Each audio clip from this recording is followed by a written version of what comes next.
Kompas Petang kami lanjutkan bersama saya Cindy Permadi. Saudara, Wakil Ketua Umum Partai Gerindra Rahayu Saraswati Djoyo Hadikusumo mengaku heran dengan respons kritis PDIP terhadap kenaikan pajak pertambahan nilai atau PPN menjadi 12%.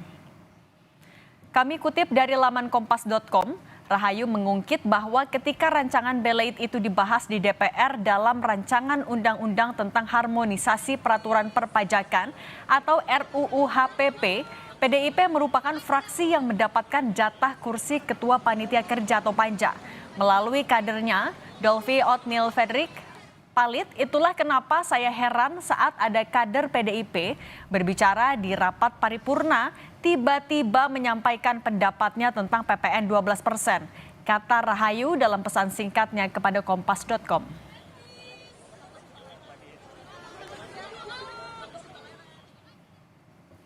Melalui pesan tertulis kepada Kompas TV, Wakil Ketua Komisi 11 DPR RI Dolvi Otniel Frederick Palit menyatakan, Undang-Undang HPP merupakan undang-undang inisiatif pemerintahan Jokowi yang disampaikan ke DPR tanggal 5 Mei 2021.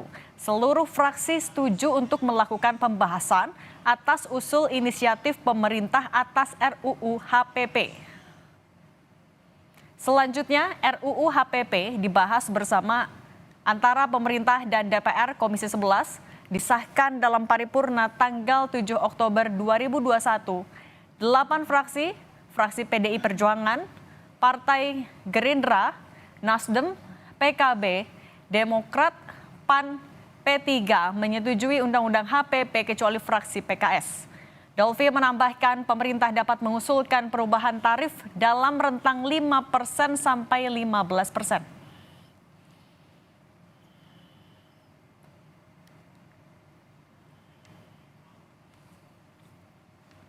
Kritik soal PPN 12% yang akan diberlakukan sejatinya sudah dilayangkan PDIP pada 5 Desember lalu.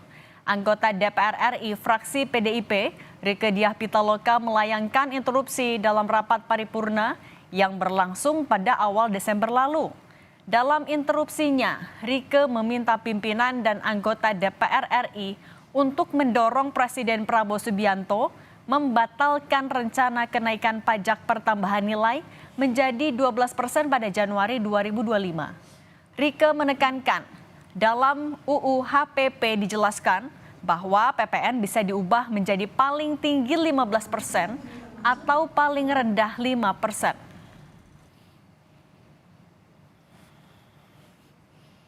Dimaksud pada ayat 1 dapat diubah bukan hanya paling tinggi 15%, tapi bisa juga diubah paling rendah 5%. Dengan ini, dengan seluruh kerendahan hati, saya merekomendasikan di rapat paripurna ini mendukung Presiden Prabowo. Pertama, menunda atau bahkan membatalkan rencana kenaikan PPN 12% sesuai dengan amanat pasal 7 ayat 3 dan ayat 2 Undang-Undang Nomor 7 Tahun 2021. Kedua, setelah kenaikan PPN menjadi 12% resmi akan diberlakukan pemerintah pada Januari 2025. Kini Partai Gerindra dan PDIP saling tuding terkait keluarnya kebijakan. Gerindra mengatakan kenaikan ini merupakan usulan PDIP yang diputuskan pada 2021.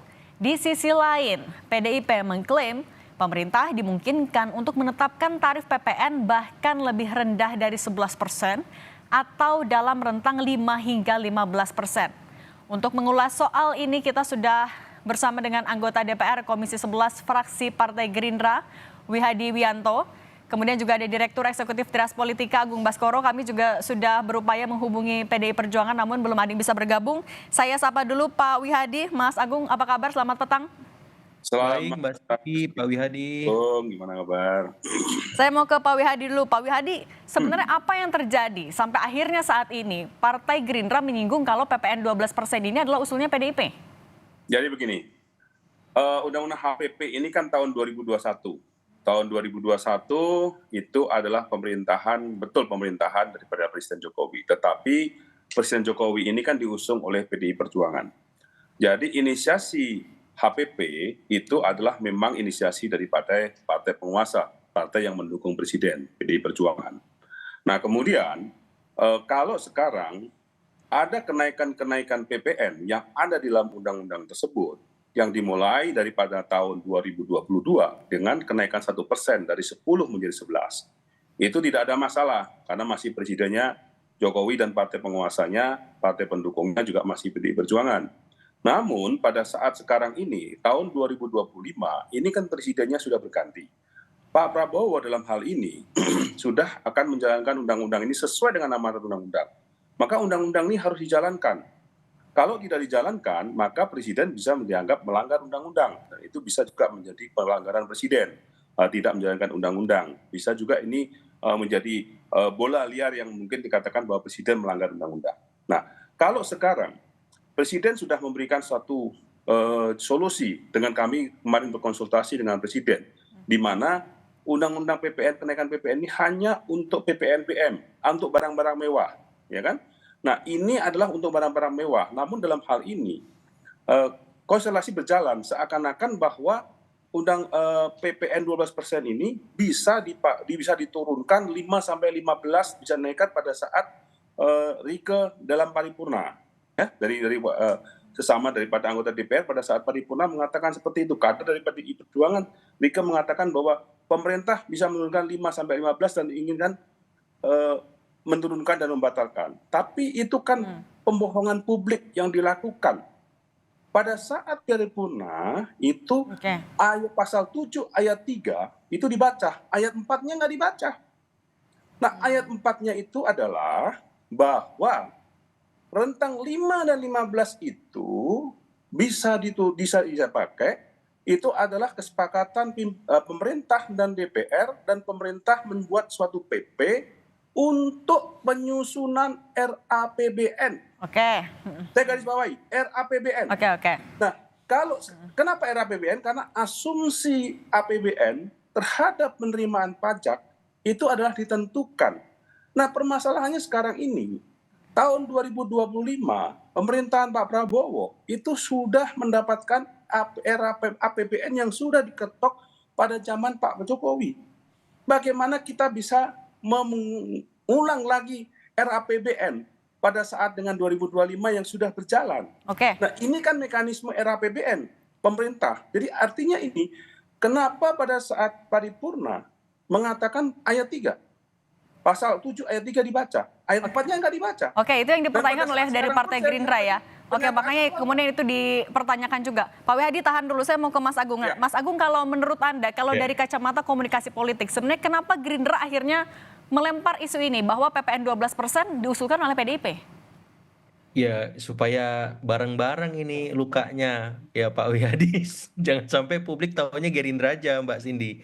Karena kan secara historik tadi Pak Wihadi menjelaskan bahwa ini inisiasi dari pemerintahan Pak Presiden Jokowi, ya. Artinya disepakati oleh semua fraksi, semua partai, kecuali waktu itu PKS kalau saya nggak salah. Sehingga ketika ada arahan sekarang yang bersuara lantang PDIP, ini kan justru agak aneh ya, agak ya di luar nalar lah gitu. Jangan sampai ada yang cuci tangan kemudian merasa paling berkontribusi, paling berjasa ketika memang situasinya sudah semacam ini. Kita tahu bahwa penolakan publik sangat deras, sangat kencang, dan kemudian ketika PDIP bersuara semacam ini kan di internal elit ini sebagai sebuah apa ya ya kurang bertanggung jawab lah gitu, seperti itu. Jadi itu yang pertama. Yang kedua, memang secara publik ini langkah populis yang diambil PDIP sekaligus menegaskan bahwa PDIP mengambil jalan keoposisian, Mbak Cindy, ya. Artinya publik ditemani oleh PDIP, dan itu saya kira bagus juga buat demokrasi kita supaya apa, check and balances itu bisa terjaga. Tapi yang jelas saya kira ini situasi yang menarik karena ya di antar elit ada semacam persinggungan, bersih tegang ya, walaupun saya kira nanti ujungnya mesti ada win-win solution yang bisa dicapai supaya hal-hal semacam ini bisa dikaji ulang lagi, karena dampaknya sudah mulai terasa dan bola liar semacam ini agak beresiko bagi pemerintahan Pak Prabowo yang ingin ya mensukseskan beberapa program-program mercusuar, dan itu butuh dukungan publik secara masif. Oke, Mas Agung, tapi artinya mau bagi-bagi dampak ini kan juga ke partai lain. Tapi meskipun kan kita juga tahu pemerintah saat ini dipegang oleh Pak Prabowo yang juga adalah Partai Gerindra. Ya, tapi story-nya dan historinya itu nggak boleh kita lewatkan, Mbak Cindy, ya. Karena memang inisiasi itu kan bersama dengan pemerintah dan DPR. DPR di sini yang menolak itu hanya PKS tahu saya. Nah, harusnya yang bersuara lantang ini PKS sebenarnya. Artinya ada konsistensi di situ. Tapi ini PDIP ya. Saya kira ini tukar tukar posisi saja, tapi ini kan buat Gerindra yang hari ini memegang pemerintahan dalam tanda petik kurang bertanggung jawab. Karena kan kita bicara keberlanjutan, otomatis hal-hal yang memang sudah kita sepakati dilanjutkan dan didukung bersama. Dalam nalar Gerindra kan seperti itu. Ini kok jadi Gerindra yang bertanggung jawab sendiri. Nah, itu yang membuat Pak Wihadi agak keras sedikit sore ini. Seperti itu, Mbak Cindy. Oke, Pak Wihadi, tapi kan meskipun juga kenaikan PPN ini sudah menjadi amanat dari undang-undang, tapi kan sebenarnya masih ada jalan lainnya adalah Presiden menerbitkan Perpu atau minta persetujuan DPR lewat PP. Kalau dari Gerindra menawarkan atau mendorong Pak Prabowo untuk melakukan hal itu nggak? Jadi begini, yang masalah PP itu tidak bisa, ya kan? PP itu kan karena kaitannya adalah PP itu adalah untuk pembahasan era APBN. Ini harus pengertian masyarakat itu harus jelas dulu. Jadi jangan seakan-akan bahwa pemerintah bisa membuat PP untuk merubah angka daripada besaran daripada PPN itu. Bukan itu gitu loh. Jadi jangan bicara PP dulu sini Mbak Cindy ya. Jadi ini adalah PP itu adalah kaitannya dengan era APBN. Ya, bukan era APBN asumsinya mau berapa. Itu kan era APBN itu kan harus dibuat asumsi daripada penerimaan dari pajak gitu kan. Saya kaitan sekali lagi gitu kan. Nah, kalau Perpu gimana, Pak? Nah, begini, Perpu itu kan kewenangan daripada presiden. Ya kan? Kalau kemarin kan presiden sudah mengatakan jalan keluarnya adalah bahwa ini PPN diterapkan untuk barang-barang mewah. Itu, ya kan? Nah, ini kan belum selesai masalah ini. Barang mewahnya itu apa saja? Yang ini kan lagi disusun oleh pemerintah. Sehingga pemerintah sudah jelas nanti barang-barang apa yang dikenakan. Jadi kenakan barang mewah itu adalah barang-barang yang tidak terkena kepada dampak masyarakat menengah bawah. Pak Prabowo selalu menjaga daya beli masyarakat menengah bawah. Jadi makanya dalam hal ini adalah selected item. PPN dikenakan untuk selected item. Jadi janganlah kita dengan Perpu yang mungkin ya bisa dengan Perpu, tetapi kan permasalahannya kan masa dengan hal seperti ini dengan Perpu kalau ada jalan lain yang keluar, kan Perpu itu kan menggunakan sesuatu hal yang sangat-sangat darurat gitu kan. Ini kan kalau kita lihat jalan keluarnya bahwa PPN dikenakan, ini masih ada stimulus-stimulus yang diberikan kepada pemerintah, kepada rakyat juga. Jadi pemerintah memberikan stimulus, misalnya dengan PPN yang memberikan diskon 50%, kemudian juga dengan adanya kenaikan gaji guru, kenaikan gaji UMP. Okay. Dan ini kan menjaga daripada daya beli masyarakat menengah bawah. Oke. Kita tahan dulu Pak Wihadi, kita mau balik lagi dulu juga soal saling klaim antara Gerindra dan juga PDIP. Tapi kalau misalnya saat ini, sebenarnya dengan PDIP yang juga sudah saling bantah sebenarnya, atau saling sama-sama mengkritisi, ini membuat hubungan antara Gerindra dan PDIP terimplikasi nggak sih? Ke ini, Pak Wihadi dulu. Gimana? Ke Pak Wihadi, kita balik lagi tadi ke soal yang PDIP dan juga Gerindra. Tapi dengan PDIP dan juga Gerindra yang sudah sama-sama mengkritisi ini soal PPN 12%, ini mempengaruhi hubungan antara Gerindra dan PDIP nggak? Saya kira begini, ini kan dinamika dalam komunikasi. Dan saya kira kami juga menerima dengan sangat terbuka masukan-masukan dari pihak PDI Perjuangan, apa yang solusinya ke depan mengenai masalah untuk rakyat ini dengan adanya kenaikan 12% ini. Kan kita ini yang dikatakan Mas Agung tadi, dulu kan kita sama-sama membuat undang-undang ini, walaupun inisiasinya inisiasi PDIP. Kita kan hanya sebagai, waktu saat itu sebagai partai yang memang ya kita ikut tanda tangan, karena memang waktu saat itu kan partai pemerintahan Presiden Jokowi, dan tapi kan partai pendukungnya kan PDI Perjuangan. Nah, ini kan satu hal yang sama-sama bahwa kenaikan 1 Januari 2025 itu adalah bagaimana kenaikan itu adalah memang presiden baru. Dan situasinya adalah presiden baru, dimanapun juga sudah dihitung. Kenapa 2025 itu kan presiden baru. Siapapun presidennya pasti akan kena juga permasalahan 1 Januari ini gitu kan. Oke, Pak Wihadi. Jalan keluar itu kita sama-sama untuk bagaimana memberikan jalan keluar, bukan dengan memojokkan di masyarakat seperti ini. Oke, jangan memojokkan. Oke, saya tahan dulu. Nah, kalau Mas Agung, kalau Anda melihatnya sebenarnya apa implikasinya terhadap hubungan antara Gerindra dan juga PDIP? Apakah ini menegaskan posisi bahwa PDIP akan berada di oposisi? Ya, pasti ya Mbak ya, sikap PDIP semacam ini kan tidak populis di antara elit ya, tuh khususnya di Kim Plus, sehingga ini menegaskan, mengafirmasi bahwa PDIP akan mengambil jalan oposisi atau berseberangan dengan pemerintah.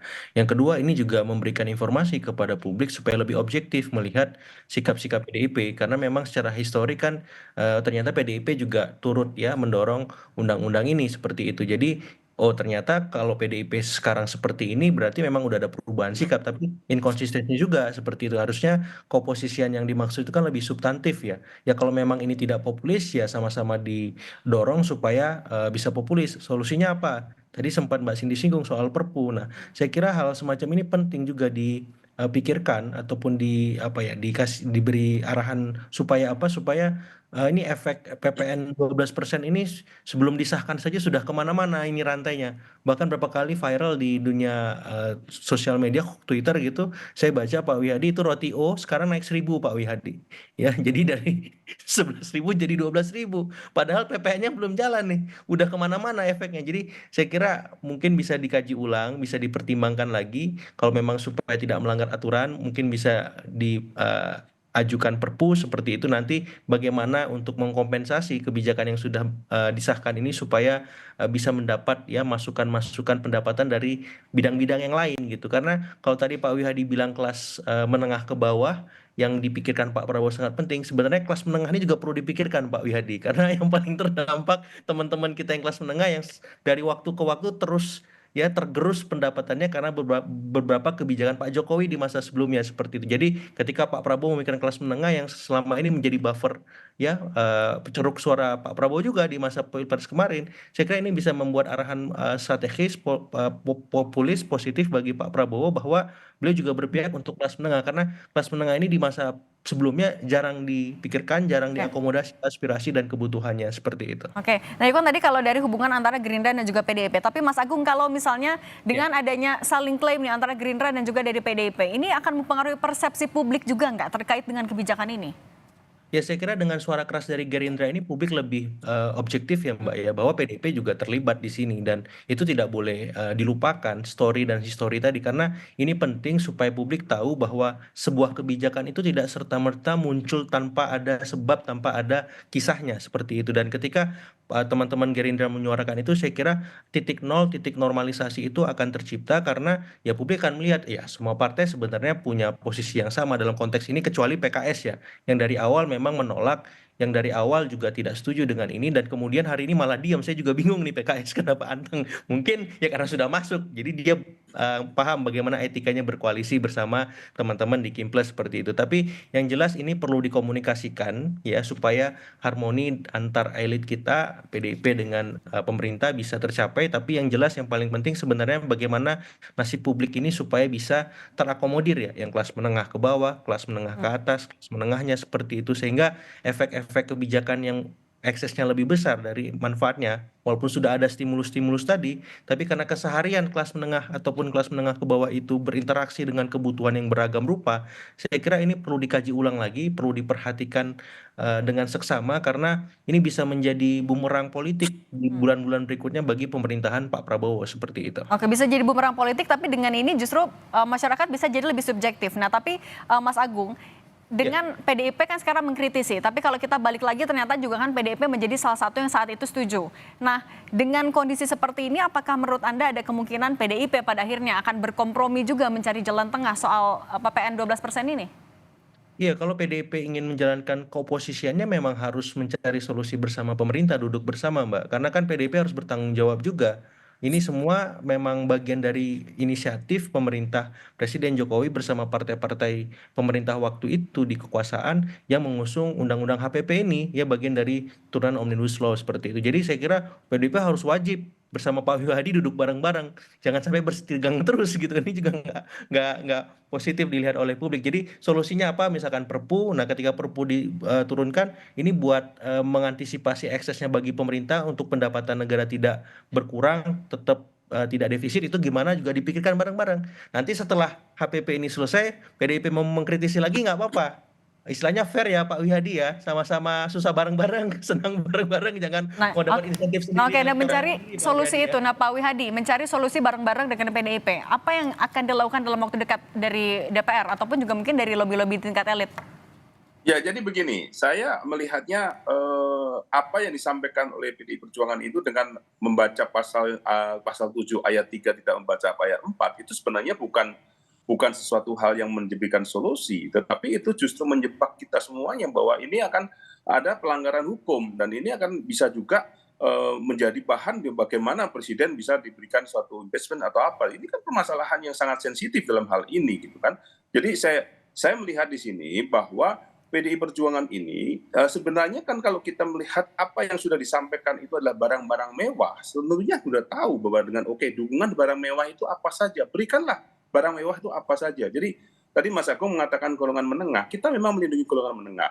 Jadi yang maksud kami itu adalah golongan atas yang dengan PPNBM barang mewah itu. Dengan barang mewah itu kenaikan bukan 12%, kenaikan hanya 1% kita lihat. Bahwa dengan adanya misalnya kita bicara mengenai masalah konsumsi miras misalnya. Konsumsi miras ini kan sekarang ini hanya kena cukai, tidak kena PPN. Dan kita harus kenakan PPN-nya juga. Nah ini kan sesuatu hal yang sama-sama ayo kita tahu itemnya apa yang kita mesti harus butuhkan untuk yang memang perlu kita naikkan. Ini menjadi ada pertambahan PPN-nya. Tetapi bukan dengan cara seperti mengkat permasalahan ini bahwa ini bisa diturunkan dengan pasal 7 ini tidak bisa seperti itu juga gitu kan. Ini kan mesti harus kita melihatnya undang-undang ini tetap berjalan, tetapi semuanya juga masih bisa kita katakan bahwa ini adalah untuk konsumsi yang memang orang-orang atas. Saya tidak mengatakan menengah lagi nih, Mas Agung, karena juga diprotes menengah, katanya sebagai bapak kita tidak menengah. Ini kalangan atas gitu kan. Pak Wihadi, tapi kan juga sebenarnya banyak barang-barang lain yang digunakan oleh kelas menengah. Nah oke, tapi